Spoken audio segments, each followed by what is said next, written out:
আমার এই খেতান জমি ফসল আছে, কচু আছে, তারপরে শ্বাস করলে আছে, এরা জোর জবরভাবে ক্ষয়ক্ষতি করতে গেছে। ওরা জমি পাইবি ওকে বলেছি বারবার যে তোমরা সবাই এসে বসে আমরা ভাই বোনে মিলে আমরা এটা ফয়সলা করা হোক, সবাই মিলে দিলে থাকা হোক।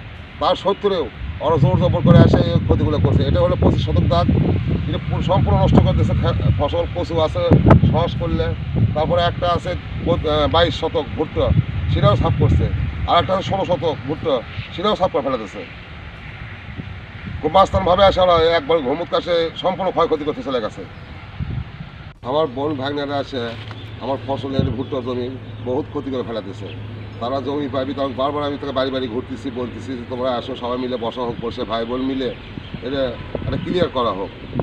আর তারা শুনে আমার কথা কোনো প্রকার মূল্যায়ন না করে ওরা জোর জবরভাবে আসে আমার জমির এই ভুট্টাগুলো সম্পূর্ণ ফসল ভেঙে সাফা করতে চলে গেছে। তারা জমি পাইবে, তাকে বারবার বলা হচ্ছে যে তোরা এসে বসে এটা ফয়সলা করা হোক, সব মিলে মিলে ফয়সলা করা হোক। তারা কোনো প্রকার না শুনে তারা সন্ত্রাসের মতন আসা কালকে সম্পূর্ণ আমার ফসলের ক্ষতিগুলো করে থাকবে।